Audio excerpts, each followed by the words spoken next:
Bismillahirrahmanirrahim. Assalamu alaikum and welcome to NEWSROOM. I'm your host, Khalid. But today is the 16th of February 2023 and these are the stories that we will be discussing in detail during the course of the show. We'll begin with the solidarity that Pakistan has with its Turk brothers. Turkey has shown that in the past, and this time Pakistan is showing its solidarity by the official visit of the Prime Minister of Pakistan, Mr. Shehbaz Sharif. This is a two-day official visit to Turkiye that is happening, and of course this is to show solidarity in the recent earthquake that has grappled Turkey as well as Syria, in which more than 41,000 people have lost their lives. Here our Prime Minister has said that he is leaving for Turkey with the message of unwavering solidarity and support for the Turkish brothers and sisters. This is going to be our first segment, the friendship that exists between Turkey and Pakistan. Then our second story, ladies and gentlemen, concerns Afghanistan's Taliban rulers, as per a report, are unlikely to discontinue supporting militants in Pakistan as they feel that economic troubles prevent Islamabad from launching a major operation against the banned TTP. What is the future as far as all of this is concerned? The incursion of terrorist elements from across the border from Afghanistan into Pakistan, as well as the involvement of the TTP in various nefarious activities in Pakistan. This is going to be our second story. Then we are going to talk about, of course, the raid on the BBC offices in Mumbai and New Delhi by the Indian government, the Indian tax officers. Apparently this has entered its third day and the BBC staff have been told not to disclose any information with them. How is this going to move forward, and what does it bode also for freedom of press and freedom of expression that India claims to have in abundance? This is going to be our last story. Let's come with our first, and that concerns Pakistan's official visit that is being led by our Prime Minister Shehbaz Sharif Sahab. This is a two-day official visit to Turkey to show solidarity with the Turkish brothers and sisters who have undergone a massive restructuring and rehabilitation process because of the earthquake that has claimed more than 41,000 lives. More in the following report.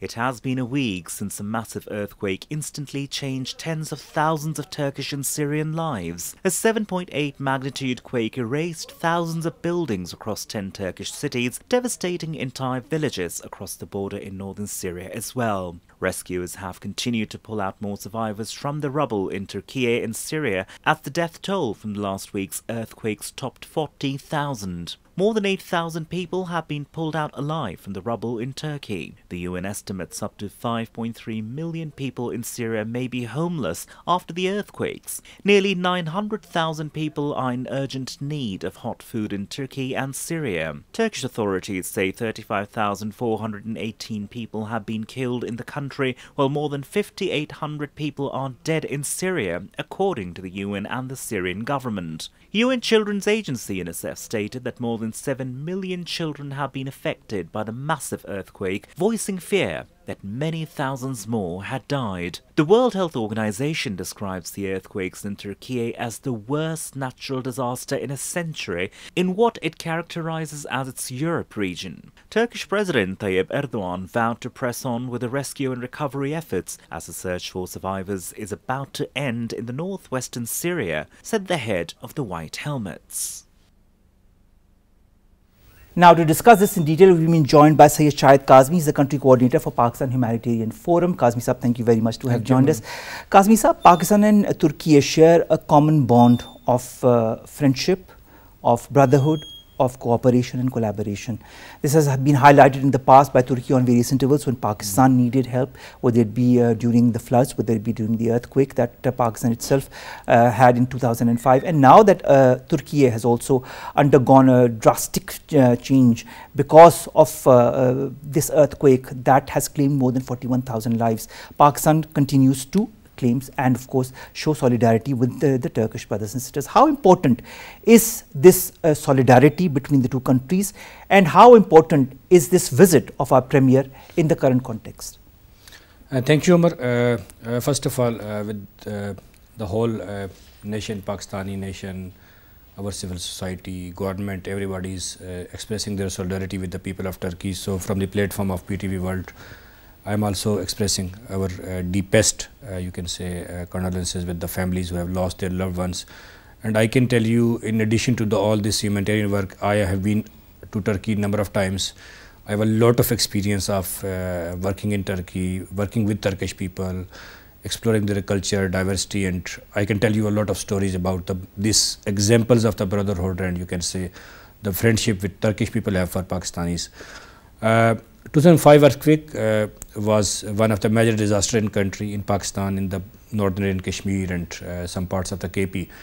And Turkish were on the forefront, who arrived earlier, their medical camps, their helicopters, their army, sport, rescues, everything they have provided to us. And I think I have seen a lot of response from the Pakistani people, and I can tell you there are a lot of Pakistanis who are contacting us. I have received calls and messages from number of Pakistani individuals who are the doctors, who are philanthropists, that they wanted to go for the rescue relief efforts. On top of that, I think the visit of the Prime Minister of Pakistan in this time is quite encouraging, and it will create more impact about the brotherhood and the kind of a solidarity with the Turkish people. And ultimately, when I think on a more strategic level or on this front, in a foreign affairs front, when a premier of the country is showing solidarity by visiting himself to another nation, that is something very great. And it is on different levels, you know, when a prime minister of a country visits a country that has been grappled by an earthquake or any such devastation, it not only shows solidarity but also shows support and, you know, a certain kind gesture from the country that is visiting. And Turkey has also shown that in the past as well, when we underwent such a disaster due to the earthquake in 2005, then the floods, then the recent floods as well. Turkey has always been there for us. And when it comes to Pakistan this time, as far as the latest reports go, around 12 flights to Turkiye have gone, 21 NLC trucks have been dispatched by road, 2 flights to Syria, and of course this help continues for the brotherly countries that are in need of help. How important is all of this, and does the world also understand? It is also to demonstrate to the world that Pakistan is in close cahoots, in close solidarity with important countries of the region. Do you feel that those detractors, as we have seen in the past as well, who tried to put a negative image to anything that Pakistan does, like in the case of our not so friendly neighbor, do you feel this is also going to change the perspective that it is trying to propagate through its media? See, one thing is more important, I see. When Pakistan is one amongst few nations in the world, 2 things. One, first is a lot of time we hear a lot of bad stories about us. We feel ourselves most vulnerable into many perspectives, but Pakistani nation are amongst top 5 philanthropists in the world. So the level of charity, I'm not sure about one of the news which was circulating in the media. One of the Pakistani donated a lot of money in US to a Turkish embassy, and a lot of Pakistanis living in abroad are donating and contributing to this cause. And I heard from my few Turkish friends who work with the charity organizations and NGOs and Turkish Red Crescent, that there are a lot of Pakistanis who are not only going from Pakistan but from across the world. They are coming to Turkey and they are supporting. They are the doctors, they are the engineers, and they are the volunteer workers as well. Second thing, Pakistan has experienced a lot of disasters in the past. We recently experienced floods, and we know how it impacts the people. And we have experienced a major earthquake in 2005, and we have seen the support from the global community, and we understand how this value. One of important thing, like I could say, Pakistanis and Turkish we have a lot of shared values as well. And we should not even forget to Syrians as well. Syria is also affected, although not exactly same like the Turkey is affected. But a lot of people, and Syria has a lot of crisis, history of the crisis in Syrian community, and then on this earthquake, I think this is the time, and now this is not only a time for the Pakistanis or Turkish, but this is a global solidarity time now.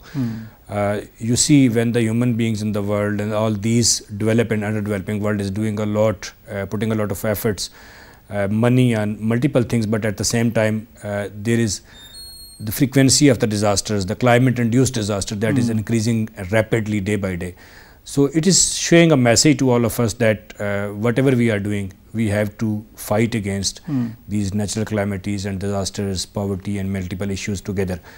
So I think this is again, this disaster in Turkey and Syria is giving another message to the global community, including us, that at the one side, how much we have to prepare and we have to keep in the mind that we are living in the vulnerable world where the climate induced disasters and earthquakes and all these phenomena are increasing day by day, but at the same time this is also providing a message of solidarity with each other, that now we need to think on these lines instead of doing a lot of you can say the bad things we are doing for each other.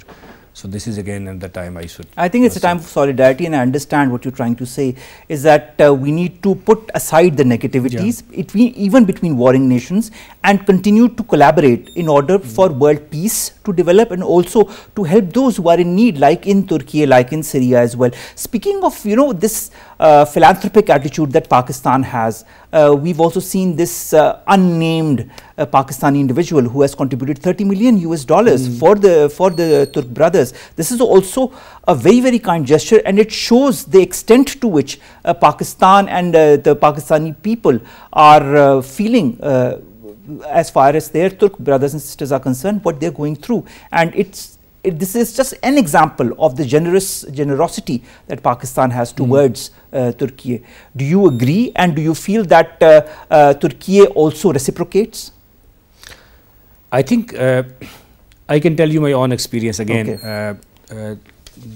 The day when this news was circulating on the social media, the anonymous Pakistani went to a Turkish embassy in United States and he offered this much $1 million or supported. So I was receiving message from my Turkish friends, a message of thanks, and they were saying, oh, we have seen this on Twitter and somewhere on the social media, and we just wanted to say you thanks. I think these things put a lot of, you can say they create a lot of impacts. Like for example, in 2005 earthquake, Turkish government through Turkish Red Crescent was doing a lot of efforts in terms of early, you can say, in the emergency response to the earthquake. I remember that I have seen Turkish community and Turkish people, Turkish doctors in Muzaffarabad just in the first week of the disaster. And they were establishing a biggest, I must say that one of the largest medical camp which was established by the Turkish in Muzaffarabad. So that has created a positive impact towards us for the Turkish people, because we are living at a long distance to each other. But that was an impact which they have created for us, and now this is the time that the impact we are creating for them. So I think as usually traditionally we say that you see how much someone is sincere to you and supporting to you in the bad times. I think still I feel this is less reported, the level of the contribution Pakistani community is making. I have seen a lot of Pakistanis, they are doing a lot of Pakistani NGOs, a lot of international NGOs based in Pakistan through their headquarters, through their Turkey offices, and I can see a lot of Pakistani charity organizations. They are not only contributing and collecting donation from the communities and people, but I have seen also they are doing and they are planning for the long-term support. So might be I could not see yet Turkey itself is going through kind of, you can say, economic crisis. Turkey doesn't have the economy like they have in the past because of the COVID and multiple crises and political issues and challenges as well. But I personally feel Turkish are so kind of, they have more nationalism into their blood, been a week since a massive earthquake I believe that they will be able to cope up with this situation together with the support of global community and Pakistanis as well. Of buildings across and 10 Turkish cities, devastating entire villages across the border. That is true. Also, when you look at Pakistan's perspective of things as well and the Turkish perspective of things, I'd like to refer to what the Foreign Office said very recently in a statement. It said that Pakistan will also be contributing towards relief and rehabilitation, the post-earthquake reconstruction phase in Turkey as well. That is also, I feel, very important, that we don't let go of our brothers even when they are in the reconstruction phase post the earthquake. That, and then so many other facets of collaboration that Pakistan and Turkey have in different avenues, whether it be in economy or defense or other spheres of life. Do you feel this is going to further strengthen the resolve of working together in different arenas between Turkey and Pakistan? I think maybe we are discussing at the one side of this. So I am also looking at another side, that this is when two countries or the nations or the people from different countries are exchanging with each other on these particular challenges issues.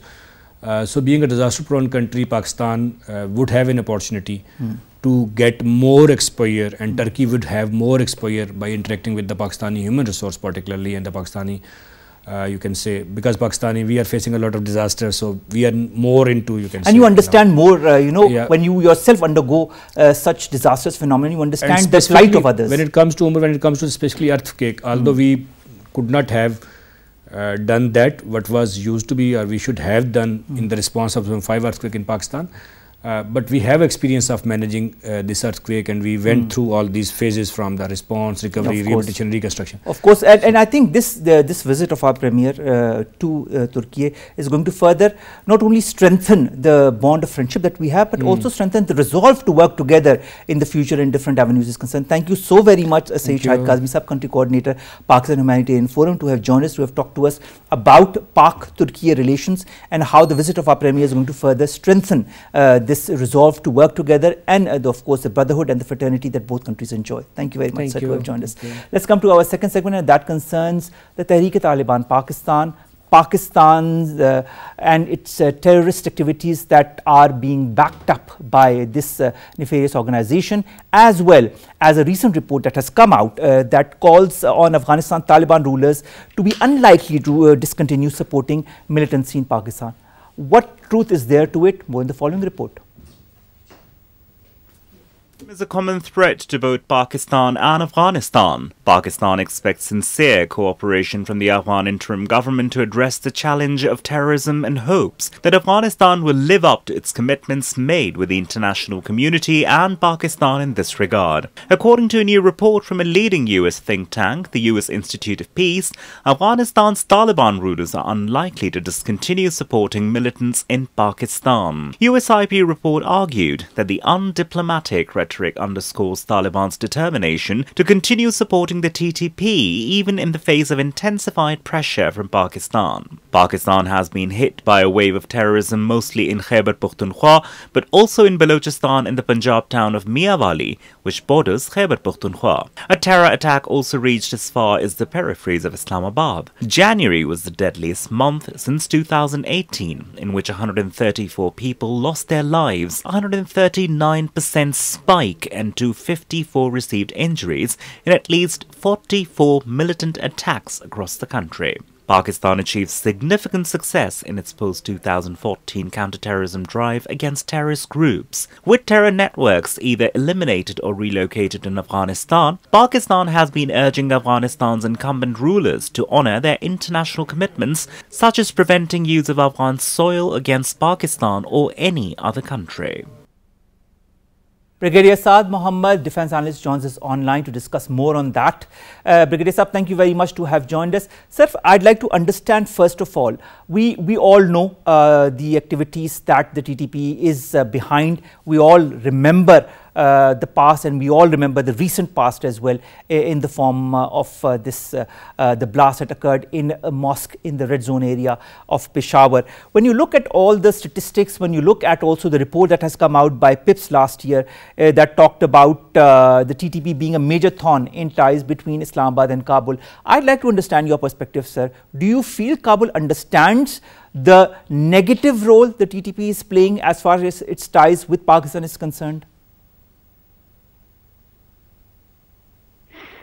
Yes, it does know that harboring a terrorist organization which is hostile to Pakistan and which has carried out murderous attacks within Pakistan. You understand what they are up to. Probably some of them are in cahoots with them, and they help them to cross the border and carry out terrorist activities here, and then they go back and they are given a safe haven there. But they do it for a reason, and that is that first, that the TTP considers the head of the Afghan Taliban as their leader. Mullah Omar was the leader, and the present one, Khunzada, is also their leader. They have Suwan. So they are a part of the whole, confederacy of these terrorists that have taken refuge in Afghanistan. There are other organizations also, and they are also likely to gain confidence, and they might be disturbing the countries that fear of terrorist activities in. And the other is that Taliban thus far have not much resources to police their entire area. So they have left the of these areas to the Taliban commanders, or are autonomous to find funds for themselves. And then when are autonomous financially, then supporting TTP is one that, financially, good for them. So these are the two factors that, and they will continue to support these terrorists which are on their soil. Sir, in your point of view, what options does Pakistan have in order to influence the Afghan government against the use of Pakistani soil by these militants?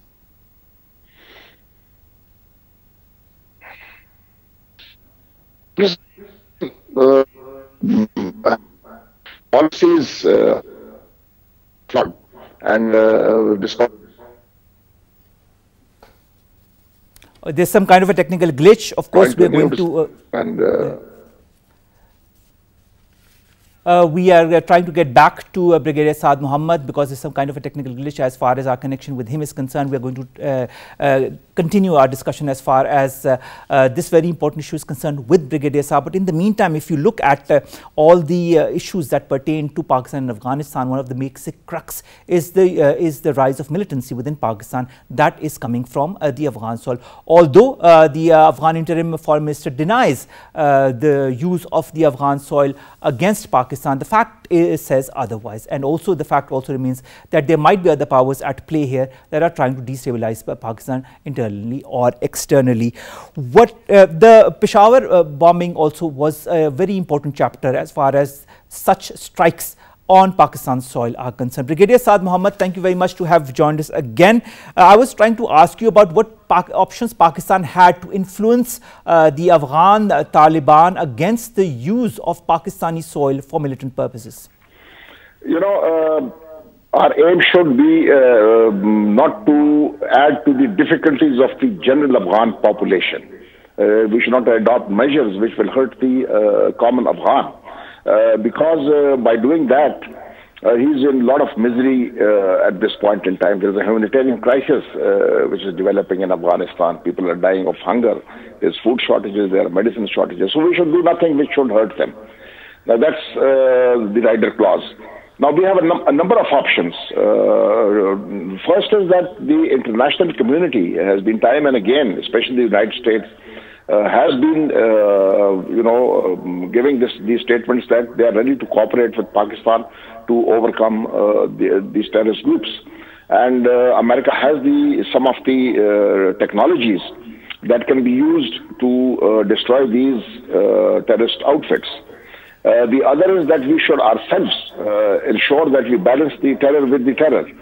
At this point in time, there is no retaliation from Pakistan because Pakistan has shown a lot of patience. And maybe that patience time has run out now because the Peshawar bombing in the mosque, I think that was a very callous, operation by these terrorist organizations. So Pakistan must adopt measures that could go to the root cause of this terrorism. Pruning branches, carrying out intelligence-based operations within the country, yes, they are good. But that does not solve the problem because the root and the hub lies elsewhere. These are the spokes which come to Pakistan. But then, so Brigadier Saab, what solves the problem? Does counter-terrorism cooperation between Pakistan and the US solve the problem? Does counter-terrorism cooperation between Pakistan and China, as also has been indicated by the Chinese side, solve the problem? What do you feel is the ultimate solution to this issue? We have to take a number of measures. We are primarily responsible for our own security. Nobody else is going to come and fight our wars or fight our battles for us. So we must come up with a plan that ensures that Pakistan remains secure. Pakistan remains secure within, and Pakistan, has the ability to tackle terrorists which come from the neighborhood. And we have that capacity. I don't have to elaborate it here. We have that capacity that we can hit the terrorists wherever they are. So Pakistan has to make a plan. Now, for that, some assistance may be required. This assistance can come from the United States, assistance can come from China, or from the other neighboring countries. We can take assistance. We must make a joint effort, all the regional countries, because most of the regional countries are threatened by the terrorist groups that are now based in Afghanistan. The other is to bring political pressure on the Afghan government. At this point in time, that they must rein in these terrorist organizations that are operating on their soil. And for that, we must get the other regional countries on board also. They are also facing threats. So a common front to the Taliban that they must stop these terrorists from operating out of their soil, or else there will be consequences. When you speak of consequences, I also like to understand at one time the TTP had interests that were against the US. Now do you feel the current situation in which the Afghan Taliban and the TTP are embroiled in, does that serve the US's purposes? Does that counter US's purposes? Will that propel US to more, to work more diligently with Pakistan as far as thwarting all such attempts by the TTP and allies are concerned? You know, Afghanistan has a number of terrorist organizations on their soil. Some of them have a regional sort of agenda. Some have a global sort of an agenda. For example, the Al-Qaeda group, which is there, has a global agenda. The Daesh also has extra-regional agenda. Now, there the Pakistani and the American interest will coincide that both of us want terrorism in Afghanistan not to threaten either the regional peace or the international peace. Previously also, the Al-Qaeda operating from Afghanistan did carry out terrorist attacks outside the region against the U.S. interest. So there the Pakistani and the American interest coincide. There the Chinese interest will also coincide, because China has a very sensitive province on the borders of Afghanistan, and that is the Xinjiang province, where the Eastern Turkestan Islamic movement used to carry out a number of operations. They were operating from our tribal areas. From there we pushed them out.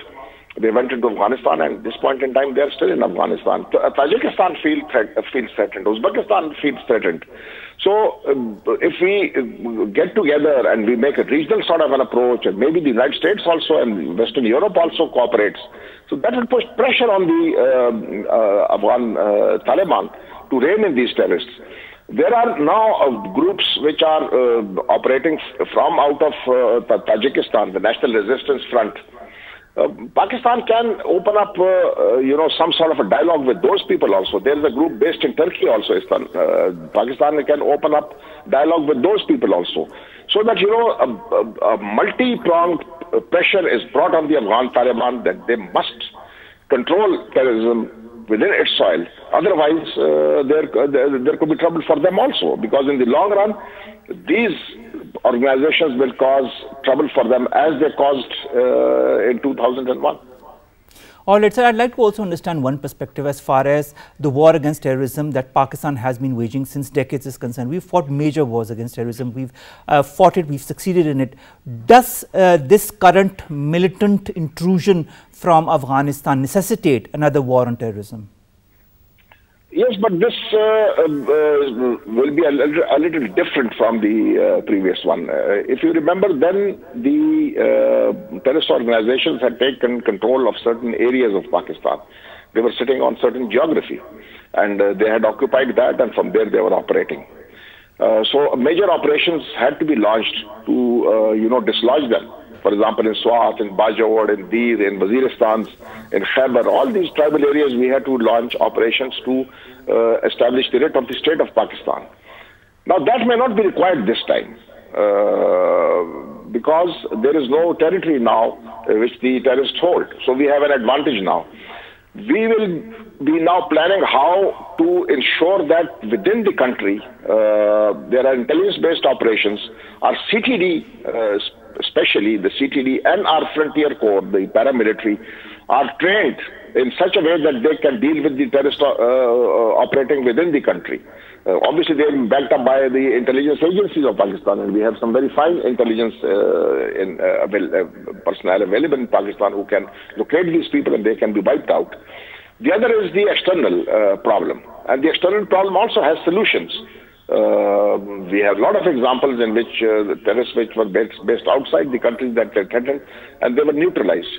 So we also have the capacity to do that, and we must now weigh options of how to carry out such operations in which we can take the war to the terrorists and balance the terror with the terror. So, Brigadier Saab, what you mean to say is we need to also evolve our counter-terrorism strategy. Yes, we certainly need to do that, and the major, chunk of the measures that we take should come from the police and the paramilitary. The Pakistan Army and the other defense services like the Air Force must be brought in where it is extremely necessary. We should not use the army for policing duties. The CTDs, the paramilitary now must come up with the training, with the organization, with the equipment to deal with these terrorists on the soil of Pakistan. The National Security Council in its different meetings has also underlined this very damage to Pak-Afghan relations because of this intrusion of terrorist elements from across the Afghan border is concerned. The NSC meeting that happened between the 31st of December last year and the 1st of January, it had categorically asked Afghan rulers to deny safe haven to Pakistani terrorist groups. Did the Afghan government or did the Afghan Taliban at that time, or does it currently, pay any heed to this strong-worded statement or Pakistan's advice against using its soil?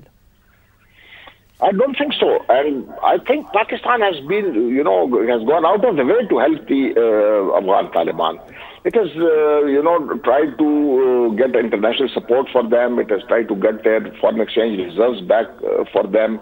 Pakistan organized an Islamic conference here in Islamabad to help the Taliban in a way. But unfortunately, the reciprocation from the other side has been through terrorist attacks on Pakistan. Pakistan has shown a lot of patience, but our patience is now running out, and we must now show the resolve that we can show patience. But if our patience is tested, then Pakistan can respond, and Pakistan can respond well. How important will the role of NACTA be in that perspective? NACTA has been neglected. Ever since it was raised, it has been neglected. And if we see that the provinces, the CTDs do not have a, articulation of command as to how to do that. Training should be centralized. The SOPs need to be centralized. The cooperation between the provinces and the intelligence agencies needs to be centralized. So NACTA must be, given that due importance, because it's the only organization which can coordinate the inter-provincial measures that have to be taken against this deadly threat. Now, it's a threat which is very potent. And for that, we require an integrated approach, because if the provinces do it alone, they will not be able to do it that way. Plus, the federal government has resources like the intelligence agencies, which can provide them good, intelligence, immediate and real-time intelligence. And if we have an headquarters like a NACTA, effective NACTA, then we will be able to overcome this problem. I'd like to understand something, Brigadier Saab, and as a layman, I'm asking you this question. The TTP and its different nefarious activities within Pakistan that have heightened in the last few months or so, what is the basic purpose of that? Apart from destabilizing Pakistan, what does the TTP hope to achieve? They have this naive sort of objective, which is not attainable. But since they are not very educated and they do not understand the dynamics of Pakistan, they want to bring, a change in Pakistan, just like the regime which is operating out of Afghanistan. So they want to enforce that sort of ideology on Pakistan. That's all. And for that, they use terror as a weapon to bring down the state of Pakistan by, terrorist activities, which will lead to despondency, which will lead to our economic meltdown, and they hope to achieve by capturing power and doing what the Taliban in Afghanistan are doing. All right, thank you so very much, Brigadier Saad Mohammed, defense analyst, to have joined us, to have talked to us about this terrorist activities that has heightened in the last few months. And of course, the main effort is being claimed by the TTP. We've seen the number of activities that have happened in Pakistan, all across Pakistan, and we also see the continued and unified resolve of Pakistan to thwart any such activity. Of course, there are countries that are also willing to help Pakistan in this counter-terrorism effort, and that includes the United States of America and the People's Republic of China. Let's come to our last story, ladies and gentlemen, and that concerns the raid on the BBC offices in Mumbai and India. Third day of that raid, that the income tax officers have confiscated the mobile phones, the desktops, and people are not allowed to talk to the media as far as what they are doing there is concerned. Raises a lot of questions, you know, of BBC being one of the largest broadcasting organization in the world and in the United Kingdom in particular, and the amount of respect that it has earned across the world by its fact-finding reports, and those reports that are based on facts and figures. And when they take out a documentary that is in two parts, the first part, of course, highlights what happened in the 2002 Gujarat riots and how the BJP and Narendra Modi was supposed to be behind it. And the second is the post-2019 rule of Narendra Modi's government. The two documentaries were very critical, and they were based on actual facts and figures. They did ask for the BJP for their comments. The BJP never gave their comments. But now that the documentaries are out, all kinds of efforts are being made by the Indian government to stop the distribution or the viewership of this documentary, because of course it says the truth. And what has happened is on social media, people cannot view it. Whenever in universities, some people have tried to show it, they have been jailed. And now there is this income tax so-called raid of the BBC offices in Mumbai and New Delhi, so as to ascertain whether there has been any tax fraud made by the BBC. I mean, I understand the reaction and the response that the BBC is giving. It is cooperating in whichever way it can, but the whole purpose of this exercise seems to raise a lot of questions, and I hope those questions will be answered in the days to come. With that, we end this newsroom. We'll see you inshallah tomorrow with new stories and segments that pertain to us, you and Pakistan. Stay safe. Allah Hafiz.